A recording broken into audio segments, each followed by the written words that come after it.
Hello everyone, I'm Meteorologist Charlie Ironmonger. Thank you so much for joining me today for your noon news and weather update from the First Alert Desk. Now we've got news out of ECU where 2 more sexual assaults have been reported. Now police say the cases, which are one report of a sexual assault and another listed as fondling, were posted on ECU's crime log on January 21st. The report says the cases happened during the fall semester. The cases were not reported directly to the ECU Police Department, but to campus security authorities. Now, the campus security authorities are individuals who are required under the Clary Act to report crimes and can include university staff like the Dean of Students, Campus Living, Title IX, Athletics, and others. Now, police say a student reported to a CSA that they were the victim of a sexual assault or domestic violence in November of 2025 in Clement Hall. Police say they do not have an exact date for the specific case. Another student reported that they were the victim of fondling, which is considered sexual battery, in Jones Hall during the morning of September 20th. Police say the CSA reported cases may not include names or other identifying information that allows law enforcement to verify the cases. However, they are required to share this information on the log as part of the Clary Act. Now, according to the Clary Center, the Clary Act requires colleges and universities to report campus crime data, support victims of violence, and publicly outline the policies and procedures they have put into place to improve campus safety. Now, we also have some good news to bring to you. A missing man was found safe yesterday. It had been, again, deputies in Onslow County had been asking for help in locating the missing man. David Wyrick was seen at his home in Swansboro around October 14th. He still is a 59-year-old man who drives a black Infiniti with North Carolina tags KIM G37S. But the Onslow County Sheriff's Office says that an international tip led to the location of the 59-year-old. They say that he is located and is safe. Now for your weather forecast. It is, again, the focus of most of the state, most of the Carolinas, most of the East Coast, and even the southeastern United States. We are not the only ones who, again, are going to be feeling the impacts from this system. But the impacts that we will feel here in eastern North Carolina largely going to be ice-based. Here's a look at your current air temperatures out your door. I want to give you the good news before I hit you with all the rough stuff that's going to be happening. Right now, out your door, you're looking at upper 50s to low 60s across most of the region. Now, winds out of the northwest will help bring in some colder air temperatures later on tonight. Not going to get down to freezing tonight, but that changes as we head through the day tomorrow. We will see temperatures drop, at least high temperatures drop by about 10 degrees from today's high to tomorrow's high, and then overnight lows Friday night into Saturday down below freezing. That kind of kicks off what will end up being a very cold weekend. We have again seen a few rain showers around parts of eastern North Carolina earlier today. We may see a little bit more rain showing up later on this afternoon. Right now, those drops are moving over Charlotte and the Triad, heading eastward. Not quite here just yet, but that area of low pressure you're seeing down towards the Mexico-Arizona border, moving up just north of El Paso, Texas there, that is the system that is going to bring the headaches, the ice, it'll bring the snow for other parts of the country, but us here in eastern North Carolina, not going to see much in terms of the white fluffy stuff. It is going to really be more of a rain and freezing rain event for eastern North Carolina. So zooming the picture in a little bit closer, here's how it's going to break down. Friday at 11, some precipitation present.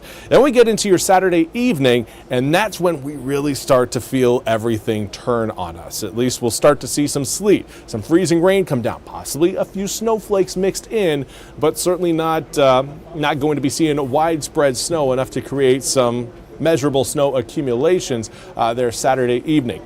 It will then transition into a freezing rain event as we head through Saturday night into Sunday morning, because the area of low pressure that's going to be our moisture source.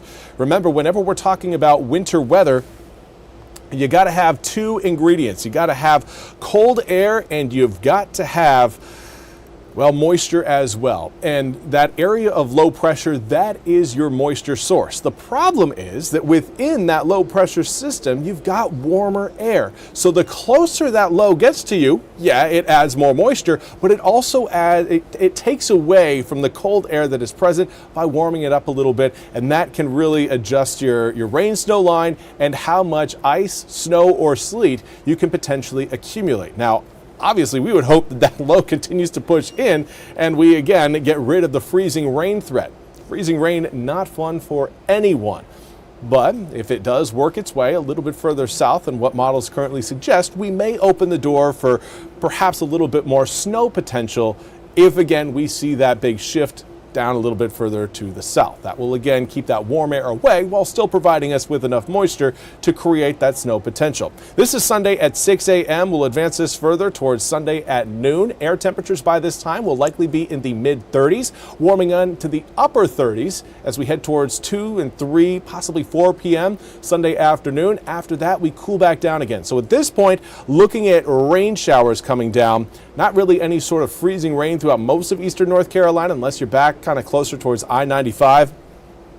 But as we head towards 5, 6, 7 o'clock, air temperatures will again drift back down below freezing. This is a point where that rain, will just be rain kind of during the middle of the day on Sunday, flips back over to freezing rain. Now, when you're sitting at your house, you're not going to be able to tell whether it's rain or freezing rain. It's all going to look the same. The difference is that that rain is going to hit tree branches and then fall off. Freezing rain will hit the tree branches and then freeze solid. You won't notice it initially, but those branches will start to get more and more ice accumulations on them. That will weigh them down. You'll really notice the difference from when you go to bed Sunday night and wake up Monday morning. You will note that everything is covered in ice, and that is that freezing rain. When it's happening, it just looks like a rain event, doesn't look like anything's really going on, but you wait a couple hours and then you realize that, oh, all of those drops that have fallen are now sticking to everything. And in some instances, I remember going through a few ice storms, your car door gets frozen shut. You really got to pull it open in order to get into your car. Hopefully you don't have to do any traveling though, either on Sunday or Monday, as road conditions are going to be rough. No matter where you are, the NCDOT obviously is going to be doing what they can to improve road conditions as quickly and as efficiently as possible. But with all the rain showers coming down, it's going to do a pretty good job of washing away some of the brine that gets treated on the roads. Then it really doesn't do anything. It doesn't really help us out. So this is again going to be one headache of a system that could extend into Monday. Let's take a look at your full 8-day forecast. We'll get my face off of your screen here. And you'll note again that Saturday, Sunday, and again Monday night into Tuesday, all highlighted in red for first alert weather day status. Now, Monday morning, we could still see perhaps some winter weather exiting eastern North Carolina as that system pulls out into the Atlantic. Possibility again, seeing maybe a few snowflakes, maybe some sleet coming down there very early on Monday. But through the day, we're going to be seeing the cloud cover gradually depart, a little bit more sunshine coming out, and air temperatures returning to the mid to upper 30s.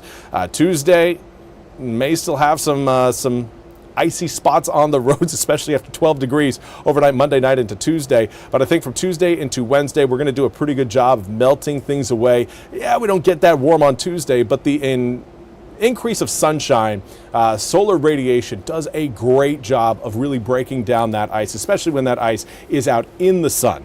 Snow can hang on to the chill a little bit longer than ice can. Wednesday, 41 degrees, that's melting everything out. And by that point, then we cool back down again, of course, for Thursday and, well, sneak peek Friday. Friday's also going to be another day where we are going to be near freezing at our warmest. So again, get ready for this upcoming weekend.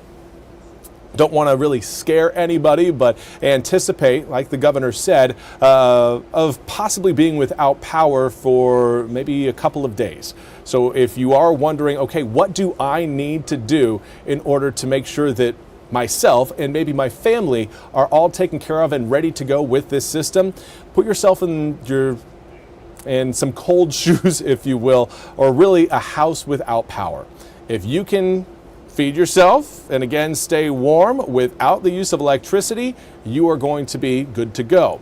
If you aren't confident in your ability to last a couple of days without power, make the preparations to make you more comfortable as we speak right now. The longer you wait, the less opportunity you have of getting the supplies you need because somebody else will have purchased them. So that's my advice to you if you're wondering, okay, how do I prepare for this system? Think about what you need that doesn't need power, like food, water, obviously just being able to stay warm. Light is another big one. Some candles are always a good idea, but make sure again you can withstand a power outage with sub-freezing conditions outside for at least I would say a 2-day period. But that's all we have time for today's noon news and weather update from the First Alert Desk. I want to thank you all so much for joining me. We'll be back with more news and weather coming up at 1 o'clock. Until then, have a fantastic Thursday.